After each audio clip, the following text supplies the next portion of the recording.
Roughly half a year ago, I released a video on my reaction to Hey Pikmin, or as I called it back then, Pikmin 3DS. If you remember, it was just another rant video explaining clearly that if a trailer or demonstration of a game did not entice me, then I should be allowed to dislike it on that merit. To summarize, the game's presentation looked lackluster, and the gameplay looked uninspired, drawing heavily from Chibi Robo Ziplash's formula. This gameplay specifically was a downgrade from the traditional gameplay of the Pikmin series, and I worried that Hey Pikmin would not be able to stand on its own as a good spin-off. I also promised to give the game a chance when it is finally released. And now that it's out in Japan and I've played it, I can happily say that Hey Pikmin is a good spin-off and can stand on its own. Allow me to reveal to you the next amazing chapter in the epic story of Pikmin. Part 1. Story. Hey Pikmin takes place shortly after Pikmin 3 as an alternate ending to that chapter.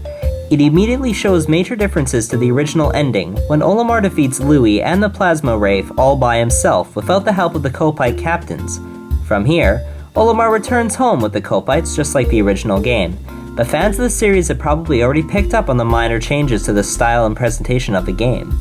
It has adopted a much more cartoony look, similar to the Wind Waker from the Legend of Zelda series.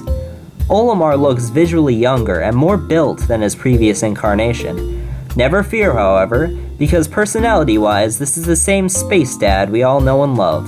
Because of the move from the Wii U to 3DS, the technical limitations have caused the graphics to take a more simplistic route compared to the hyper-realistic graphics of Pikmin 3. Although Olimar and company return home triumphantly, Louie is mysteriously revived under the new name Dio, and plans on taking over Earth. Of course, it is up to Olimar and the Pikmin to save the day. As time progresses between Olimar's leave at the end of Pikmin 3 and the return at the start of Hey Pikmin, the Pikmin have evolved immensely, gaining similar builds to that of humans, and have been outfitted with clothing. However, their powers still remain the same, so don't worry, the red one is still immune to fire and whatnot. Like with previous entries, the goal of the game is to collect an assortment of items scattered across the world. But instead of collecting treasure or fruit or ship parts, in Hey Pikmin, the items you collect are the mummified body parts of Jesus Christ, titled the Holy Corpse Parts. Louie is also after these pieces and sends brainwashed Pikmin to fight you. The gameplay has taken a new direction compared to the original trailers, and is now a fighting action game where you can move around freely around the enemy targets in a 3D space and use strategy with your Pikmin to defeat them, which is very similar to the original games. Although there is less Pikmin involved in the fights, they are much more fleshed out, with each individual Pikmin being given a name and a backstory, many of the names being references to famous musicians and albums of the 20th century. Nice touch, Nintendo. My personal favorite being a yellow Pikmin named after Wham, who you know, is the band who did Last Christmas. They're very good. This game is such a brand new and fun experience, completely destroying Pikmin 3 in terms of quality, story, and gameplay. It's cartoony and family friendly, just like all Nintendo games, with a killer soundtrack, a great villain, and a delightful cast of hilarious characters. Nintendo really pushed themselves to create a Pikmin game like no other. Part 2. Rating. Of course, I do have a few nitpicks with the game, but they are so minor, I can't really let them influence my score too much. I give it a 7 out of 10. I recommend it.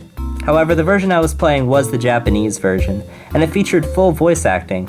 I worry that the English dub may be lackluster, and hopefully they have an option to change it to the original Japanese audio. The voice actors are simply amazing though, the Japanese ones.